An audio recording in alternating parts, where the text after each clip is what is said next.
Hello, and welcome to my Chapter 4 lecture on emotional and social development in the early years. So without further ado, I'll go ahead and get started. So learning objectives, develop working knowledge of emotions, what they are, how they are processed, their functions, development and regulation, and make applications to clinical situations. Examine factors that influence the quality of attachments in early social relationships and recognizing the importance of early attachment quality on later socio-emotional development. Suggest parent skills to improve insensitive caregiving, and identify risk factors, including exposure to adversity, abuse, or trauma in the overlapping context of an infant's life that threaten attachment security and produce long-term negative effects on emotional functioning. So emotions, function, nature, and development. So functions of emotion, survival skills is a big reason that I believe emotions are important for us to have. The fear response, right? If we had someone running towards us with a knife, we're just like, ooh, shiny, that's cool, right? Like, how likely are we going to be to survive throughout our life? Not a very long time. So having fear response is really important. And in addition, to that, I'll add that there is no such thing as a good or a bad emotion. I am a firm believer that all emotions serve a purpose in helping us navigate our world and express ourselves and protect ourselves, right? Anger in and of itself is not a bad emotion. It lets us know when injustice is taking place towards us or towards others. It lets us know when we're being wronged, when we're being disrespected, when we aren't being treated right. And even anxiety, nervousness. It lets us know what's important to us when we're in danger. It lets us know if we're feeling uncomfortable in a situation. And even sadness is an appropriate way to manage grief and relieve the pain that it can bring. So emotions, it's not that the emotion is bad, it's what we do with our emotions that can become bad. So other functions of emotions include motivation, conscience, means of communication, enhancing cognition, and promoting mental health. For emotional intelligence, this is your ability to perceive emotions and differentiate among them, as well as manage them. There's actually a book called Emotional Intelligence, and I'm forgetting the name of the author. It is... I didn't put book at the end of it, so it's just giving me a definition. I think it's Daniel Goleman. And there's a 2.0 version that came out. I've not read it, but I've had colleagues that did, and they said it's a really good book. I've looked up images and little reviews of it and things. It sounds like a really great book. But yes, emotional intelligence, having a high emotional IQ correlates with greater self-regulation and increased psychological and social well-being. There's controversy about what emotions are. There's agreement that they are experienced with physiological and interpretive components. So this is an emotional intelligence visual, and I'll try to zoom in a little bit so you can see what the words are, because quality of the image makes it hard to see. So self-perception involves emotional and social functioning. There's self-regard, self-actualization, and emotional self-awareness. With self-expression, this has to do with performance. You've got emotional expression, assertiveness, and independence. For the interpersonal piece of emotional intelligence, you've got interpersonal relationships, empathy, and social responsibility. You've also got the component of decision-making, which involves impulse control, reality testing, and problem solving. And reality testing is testing what is real, testing what is true. So reality testing with someone with psychosis as a symptom of whatever they deal with, whether just say it's bipolar type 1 disorder. The reality testing would be being able to distinguish that the hallucination isn't real and what is real, right? Reality testing, knowing what's true. Stress management, and that is going to involve flexibility, stress tolerance, and optimism. So all of these things being well developed lend to someone having strong emotional, high emotional intelligence. So self-perception, self-expression, interpersonal skills, decision-making skills. Okay, so I'm gonna zoom in a little more there. There we go. Okay. Now, are there basic emotions? So universal basic emotions across cultures have been observed. It's determined on basis of facial expressions and their interpretation. So Izard's research on infants' emotional messages reveals that basic emotions are joy and happiness, interest, sadness, anger, disgust, and fear. Emotion schemas are products of experience of memories, thoughts, images, and non-cognitive elements. And there are different dimensions of emotions from involving valence, which is going from being a pleasant to an unpleasant emotion, and then arousal from a low experience of an emotion to high experience of an emotion. So you can be a little angry versus a lot angry, or you can have pleasant emotions or very unpleasant emotions, and they become differentiated during development. So the view from neuroscience, structures from the brainstem to the prefrontal cortex participate in the coordinated production of emotions. Low road processing is fearful stimuli bypassing the cortex. It's quicker and less rational than the information processed first via the cortex. It may result in fear conditioning and require new learning or extinction training to extinguish it. Neural networks mediate emotional experiences. The behavioral approach system supports approach behavior, which is a more left-sided brain activation. And then behavior inhibition system mediates withdrawal, more right-sided brain activation. So withdrawal from things. So how do emotions develop? Emotions develop at birth: distress, contentment, disgust, and interest. By 6 months, a child can experience anger, surprise, fear, and sadness. 18 to 24 months, self-conscious emotions of pride, shame, embarrassment, guilt, and empathy can develop. And at 36 months, they have a full range of human emotions. Infants begin to recognize another's emotional expressions as well, and their skill in being able to read other people's emotions go up with age into adulthood. So the early development of emotion regulation. Emotion regulation is the cornerstone of emotional well-being. So first and foremost, what is emotion regulation? The ability to self-soothe and control one's feelings. So the process of learning emotion regulation begins in infancy, and it's facilitated by responsive and supported caregiving. Interactions between mothers and infants exhibit synchrony. Still face paradigm tests infant distress coping strategies. An infant uses other directed coping and then self-directed coping. So other directed coping would be mom telling the child, it's okay, you'll be all right. I don't know, the soothing, they'll come here, all that. And then self-directed coping is that you figure things out for yourself to help yourself feel better. For social referencing, that's monitoring caregivers' reactions to help them interpret ambiguous situations. So social referencing would be looking to mom to figure out what to do, looking to dad to figure out what to do, getting clues from the social environment to figure out how to handle a situation. So attachment. Oh, I love working with people on attachment stuff. So early social relationships, John Bowlby, attachment theory. The first attachment that a person experiences is the infant's connection with primary caregivers.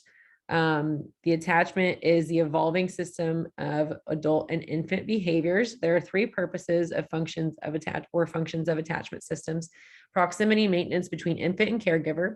It's a secure base for ongoing protection, and it's a safe haven for stress management. It provides social context for interpreting problem behaviors, and working models involve representations of self, others, and relationships. The attachment of a child to others has the ability to affect a child's behavior in future relationships. So that's to say, if they have a crappy attachment to their caregivers, they're likely to have crappy attachment to other people in close relationships because there wasn't a trusting attachment developed from the beginning of their life. This is something I see a lot of in working with people, is that they had a crummy childhood where they couldn't trust anybody in the home. And so they really struggle to trust anybody in romantic relationships later. And so resolving that trust and helping people understand that not every single person is the same. Not everyone is their mom. Not everyone is their dad, their grandma, their grandpa, their aunt, their uncle, whoever raised them that wasn't trustworthy, and teaching them perhaps through exposure therapy that other people can be trusted. Not everyone is the same as that female, as that male, as that person that broke your trust during childhood. So developing bond between infant and caregiver. Attachment to a caregiver emerges in stages over the first 8 months of life. There's a strong preference for one caregiver over another by month 6, and separation anxiety and stranger anxiety or stranger danger develops by 8 to 9 months. Dyadic systems that foster infant caregiver social bonding. You orient the system. The orienting system enhances proximity between the two. There's recognition system, and that enhances special responsiveness and encourages contact between the two. The intuitive parenting system enhances attunement of communication, and each mirrors the other's behavior. And attachment is a stable preference for caregiver to satisfy all functions of the attachment system. So what is the biology of infant attachment? So neuroendocrine systems help with bonding. The hormone oxytocin, it's also known as the love hormone. It's the one that is released when we hug, when we kiss, when we hold hands, when we get that skin to skin contact with another person. That is oxytocin, the love hormone. Hormone oxytocin increases in parents and promotes caregiving activities as babies get older. Levels vary depending on the mother's own early experiences. So the mother's experience of being cared for and having attachment and having a present parent is going to affect the way that they are there and present with their own child. And oxytocin connects to other hormones like dopamine, and these connections affect level of caregivers' rewarding behaviors. There is also sensitivity of mother's caregiving, and that affects how brain structures and functions develop in infants. So attachment quality, not all attachments are alike. Patterns identified by Ainsworth and her colleagues, the securely attached, anxious, ambivalent, insecurely attached, avoidant, insecurely attached, and disorganized, disoriented, insecurely attached are 4 different kinds. And insecure attachments are linked to having an insensitive mother or a mother that is not fully present, available to a child. So when an infant is securely attached, they show distress when separated from mom, and they're eager to greet her when she returns. They see mom as a secure base, someone that's going to be there, someone that can be trusted, someone that is a support system, a reliable one. The anxious, ambivalent, insecurely attached infant shows distress when they're separated from mom, and they cry more than other babies. They'll act angry when mom returns, and then approach and resist, like, don't pick me up. I don't want anything to do with you. Right. So I'm anxious when you're gone, but I'm ambivalent about you coming back. Right. Avoidant, insecurely attached. They fail to cry when separated from mothers. They avoid or ignore her when she returns. They're unemotional. Right. So they're not interested in being attached to mom. They don't want anything to do with her, or with caregiver. And then the disorganized, disoriented, insecurely attached. This is contradictory behaviors. They approach for comfort and avoid when she approaches. Right. So they want it, but they don't want it. Right. So it's this back and forth, not really consistent, not really stable form of attachment. And you could see how each of these could play out in a relationship, a romantic relationship. Right. So think about, let's just say classic heterosexual couple, guy and gal, and the girl is securely attached to her boyfriend. She knows that she can trust him. He's got integrity when he's not with her. She trusts him. She comes back to him. She knows he's doing things right. If she's got a anxious, ambivalent, insecurely attached style from her boyfriend, she might be really upset whenever she's away from her boyfriend, texts him a lot, blows him up a lot, cries a lot, really upset when they're separated. And then when they get back together, really angry with him that he abandoned her, left her alone for so long.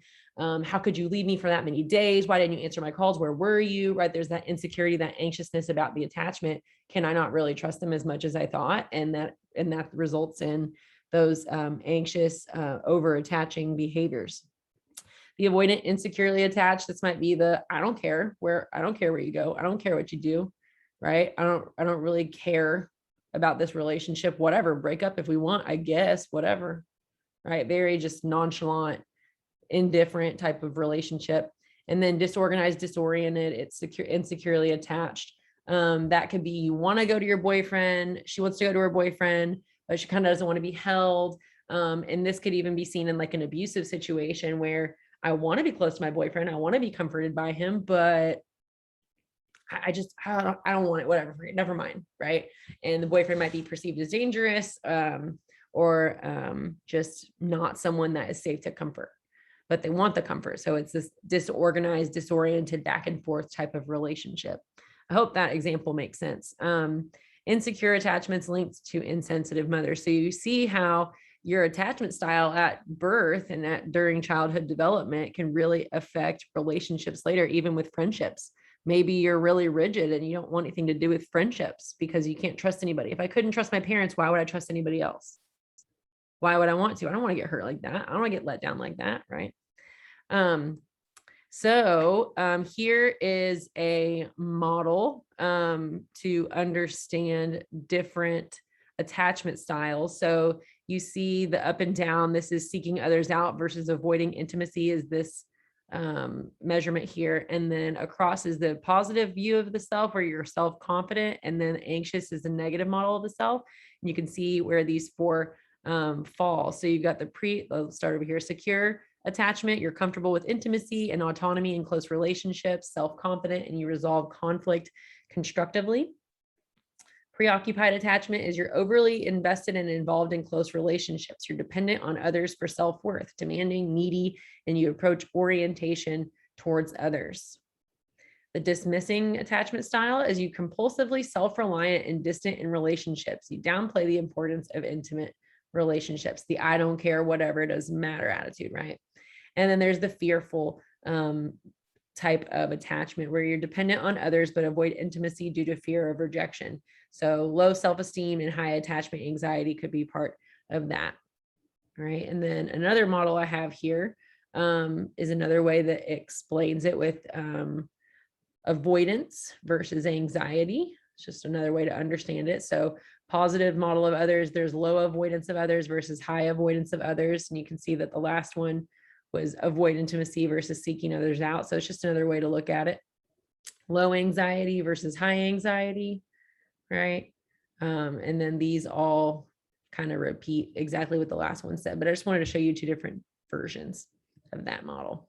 So insensitive parenting, there are two major categories of insensitivity, which involve being intrusive and neglectful. So high rates of insensitivity are among depressed mothers, neglectful care involving understimulation of the infant, reduced eye contact, infrequent holding, and that has interference.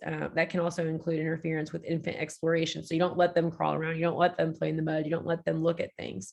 And with physiological markers, there can be less laughing, more fussing, more negative emotions are seen in the infant. Intrusive mothers may be harsh, coercive, or abusive, right? And that could look like busting in the room and not giving a child any privacy, not letting them have their own phone as they get older, just being very intrusive. There's no boundaries there. It's whatever they want to do.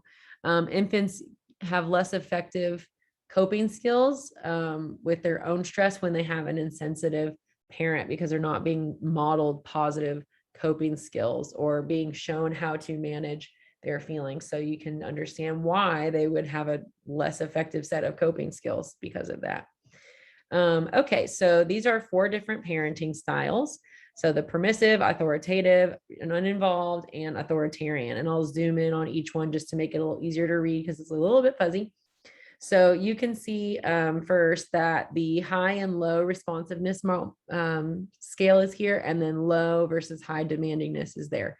So what is a permissive parent? So this is the do whatever you want. I don't care. There's no rules. They're very lackadaisical. They've got low expectation, few rules. They're indulgent, accepting, lenient. They avoid confrontation, and they're warm.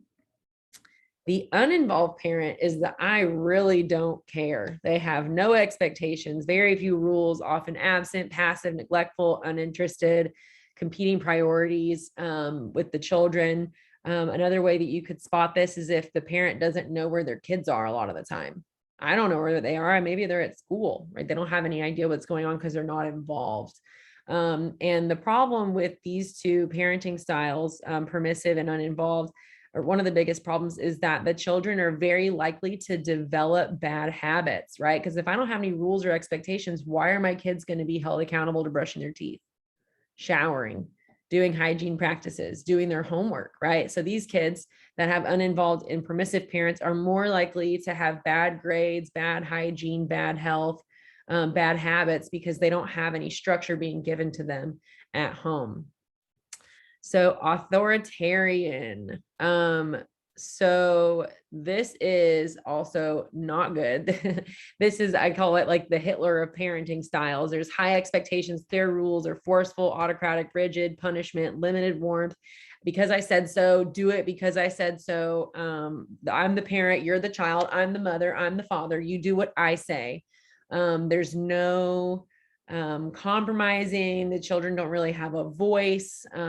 They just kind of, it's like a military type of parenting style, like whoosh, cracking the whip all the time.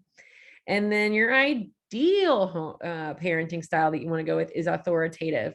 So let's discuss this. So there are high expectations and clear standards, but the parent is assertive, democratic, flexible, responsive, and warm. The parent makes it clear that they are in charge, but the children do have a voice to have input on what does or doesn't happen.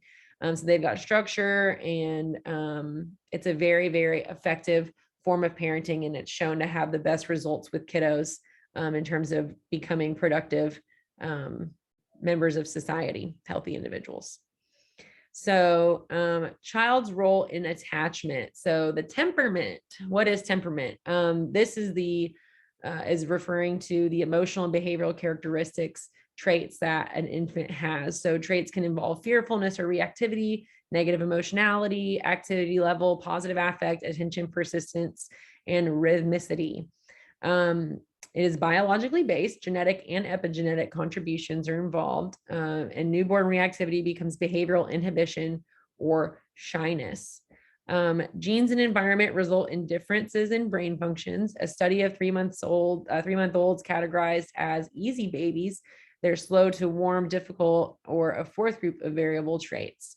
Genetic vulnerability was exhibited by difficult babies, and there is more benefit from positive parenting and more harm from negative parenting, what were the negative forms of parenting?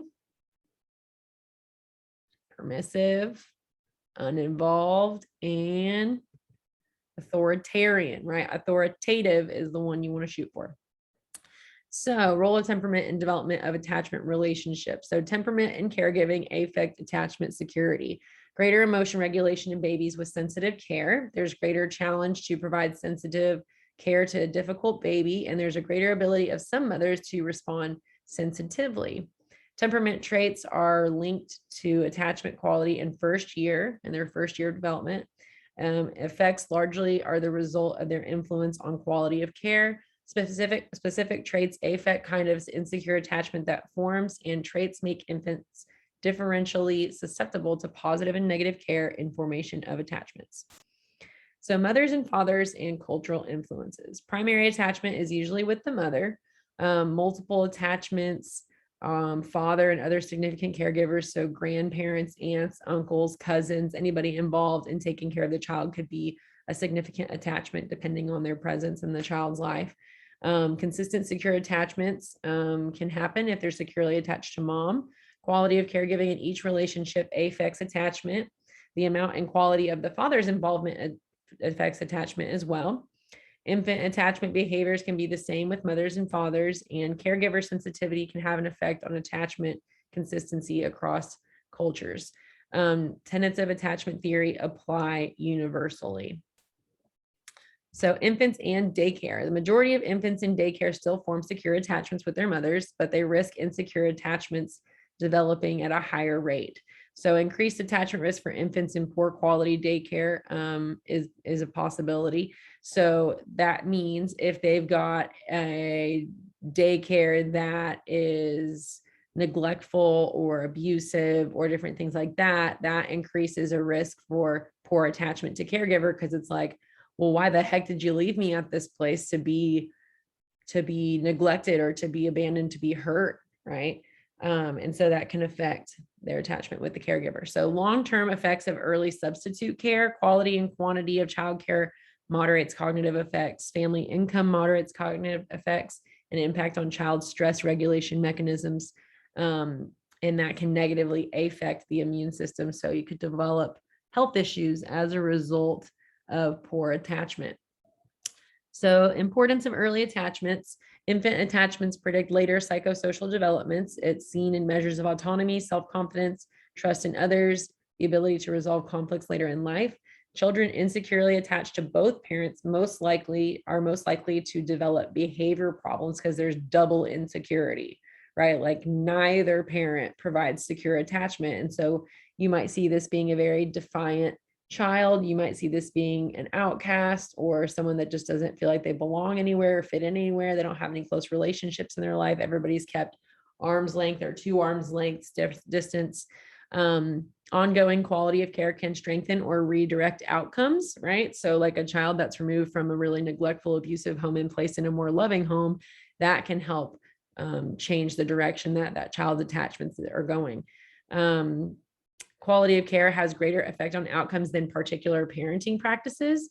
And there is an adult attachment inventory that assesses attachment security in adults that you guys can use in practice later. I've actually never used that myself.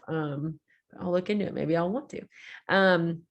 So attachment in context, attachments embedded in systems of context, parents' relationships, extended family relationships, the neighborhood, what are those relationships like? If you feel unsafe in every environment you go into, right, your attachment isn't very likely to be open, strong. You're not going to be very willing to attach to people, trust people. But if you're embedded in contexts that are loving and secure and safe and consistent and reliable, you're more likely to have positive, healthy attachments.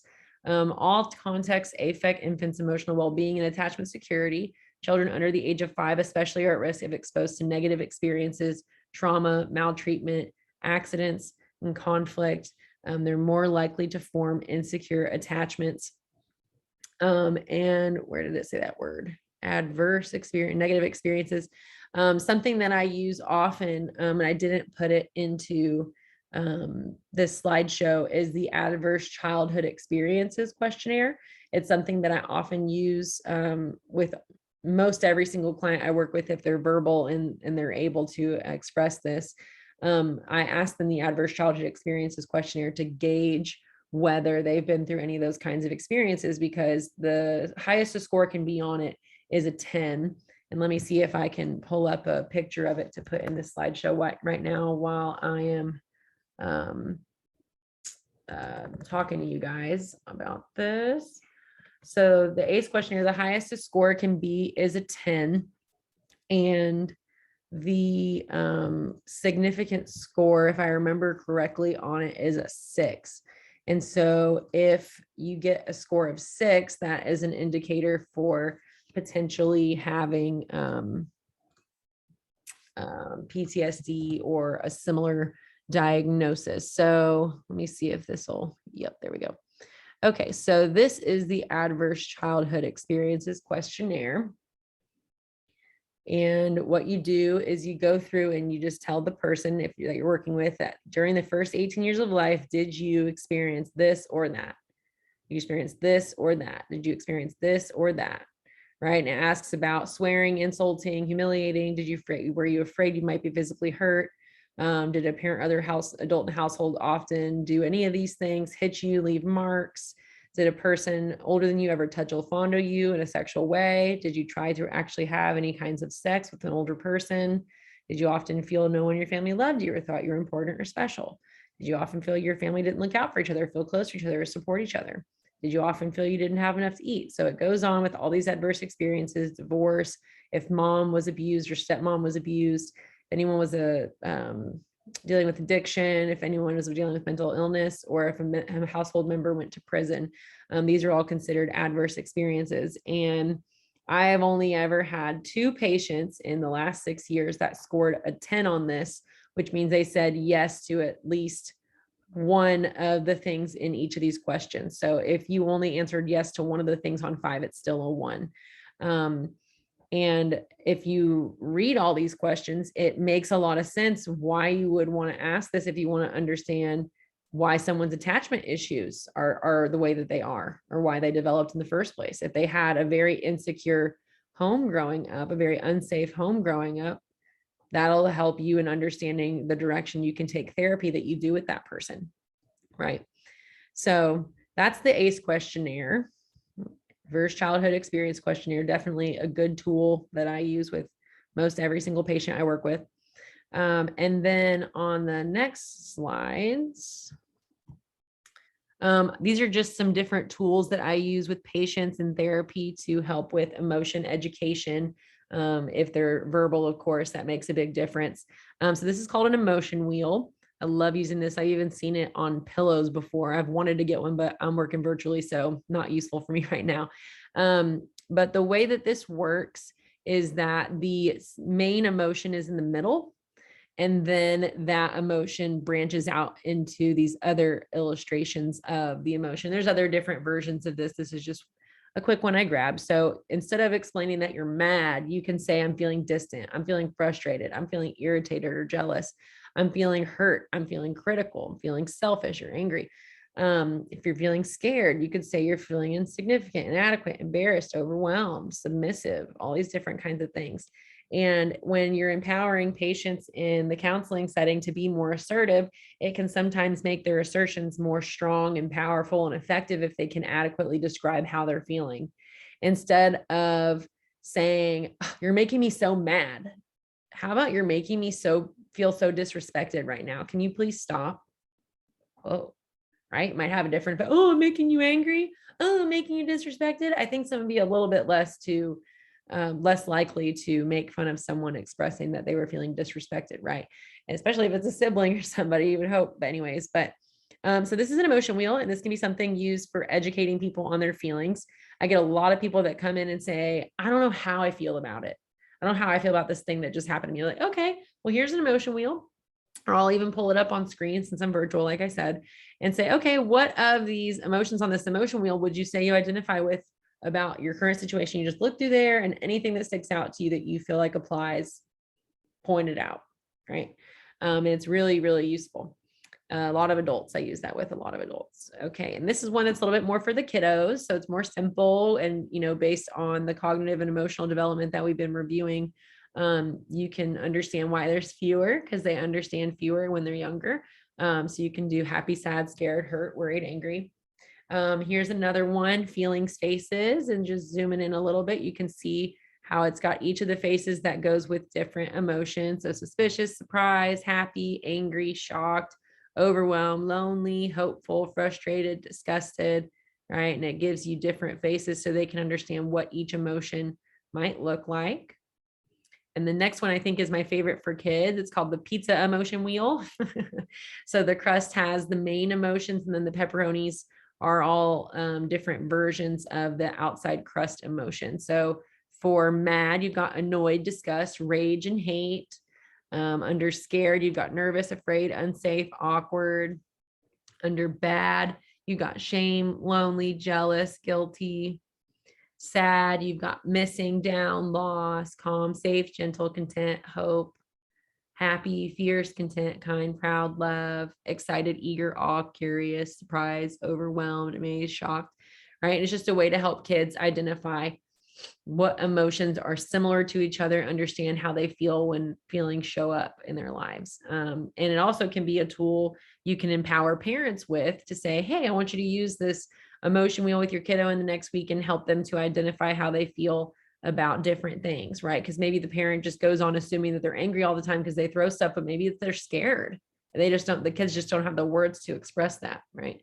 So you got the emotion wheel, you got the feelings chart, feelings faces, pizza emotion wheel. And as I've mentioned previously, if you just Google emotions and go to the images, you can find a lot of different kinds of conceptualizations of this stuff.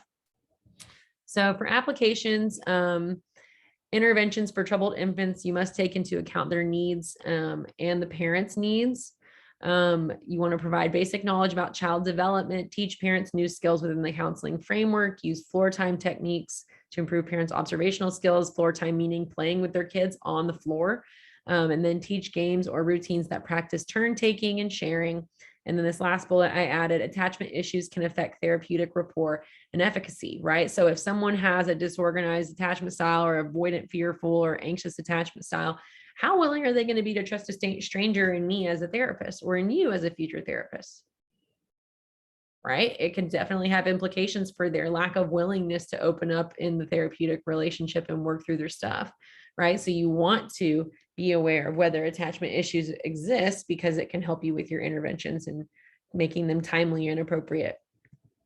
So applications, daycare considerations, there's a combination of age of entry and time spent in daycare. You want to pay attention to how old are they when they started, how much time are they spending when they're there? Is it all day, every day? Is it twice a week, right? What's the quality of the daycare providers? Are they awful or are they great? I still remember the daycare my mom took me to till I was like 7. Those people were so rude.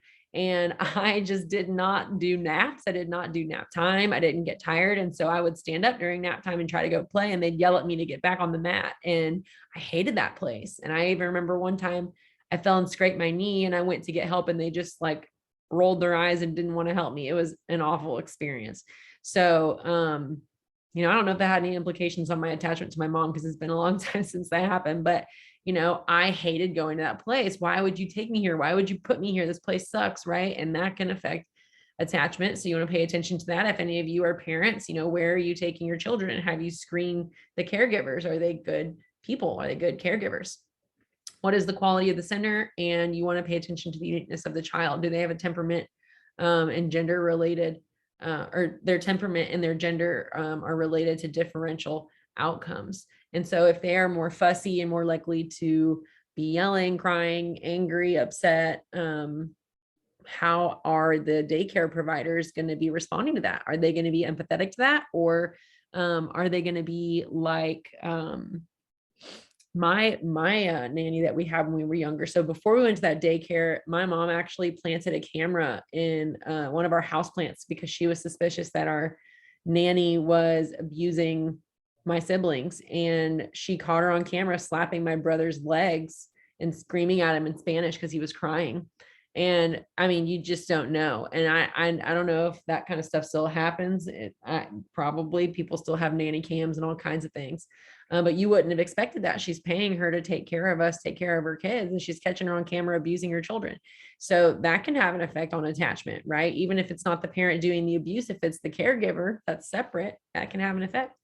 So the family is the parental, in the family, parental sensitivity is of the utmost importance. And there are ways of advocating for childcare with employers, government policies, wages, qualifications of daycare providers.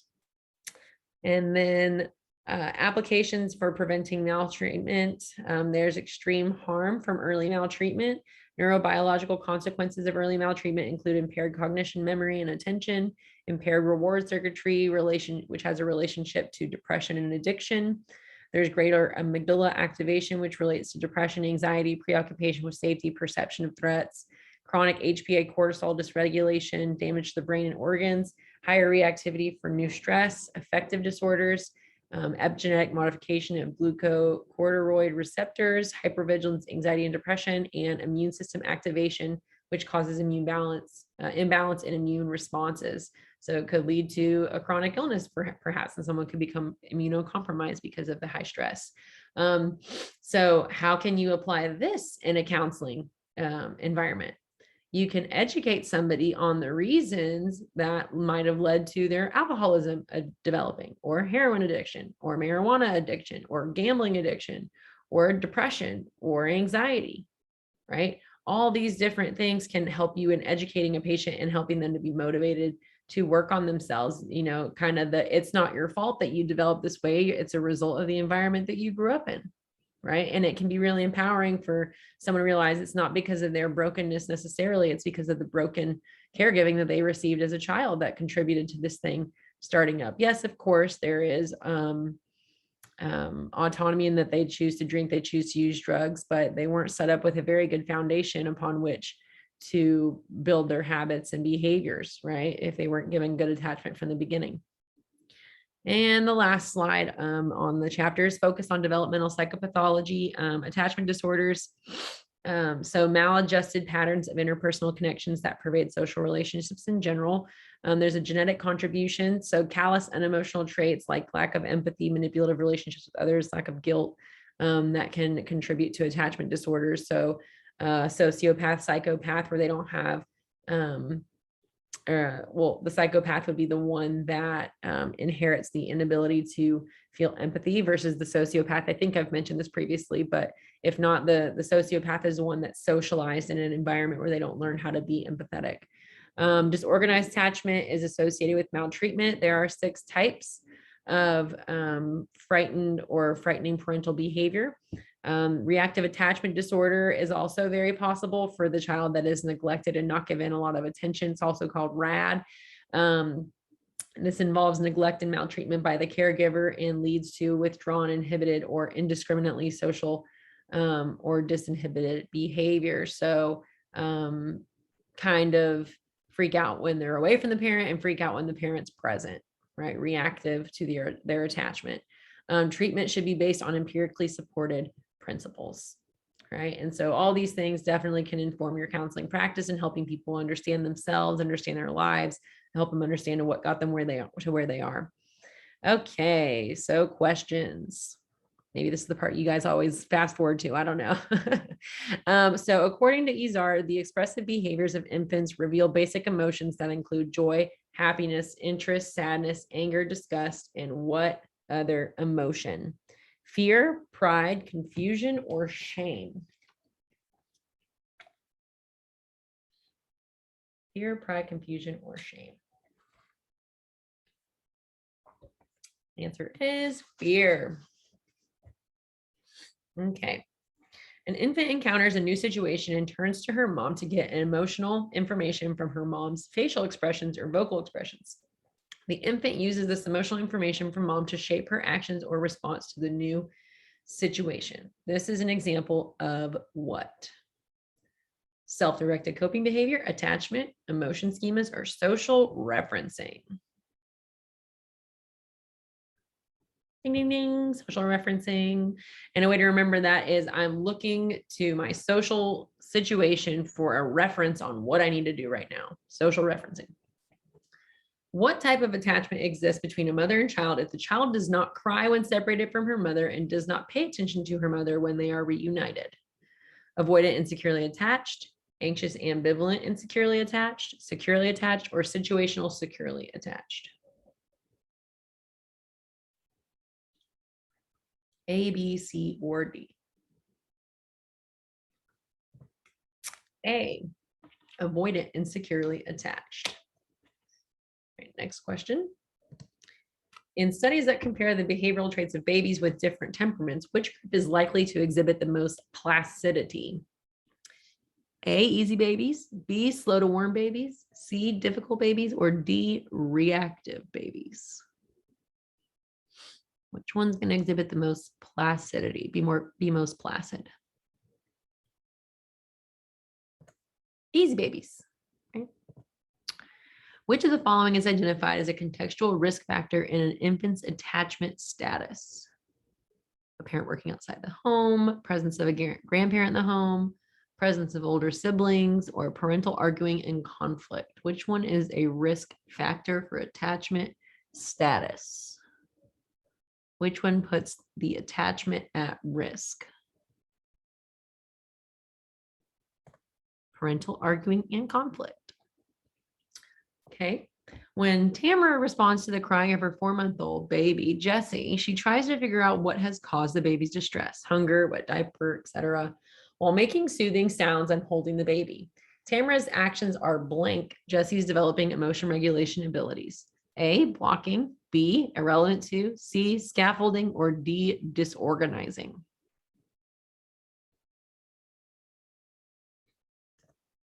C, scaffolding. Which of the following is a true statement about the stability of infant attachments? Secure attachments are more likely to change than insecure attachments. If attachments fail to form by the end of infancy, they will never successfully form.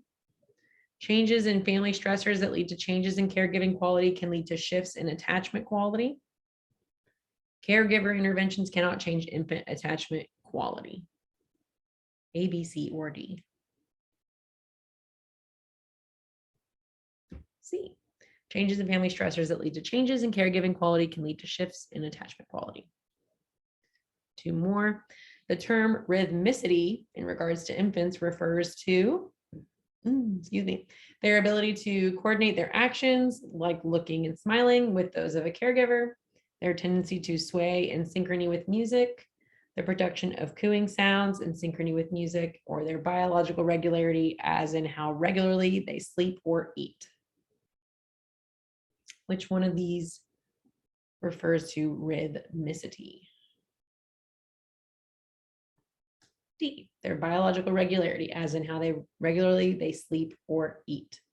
And last question, counselors who work with young children to enhance their mental health should take an active role in providing support and information for parents, creating therapeutic experiences for the child that teach self-monitoring, C, providing the child with group exposure to other children of the same age, or D, becoming an attachment figure for the young child.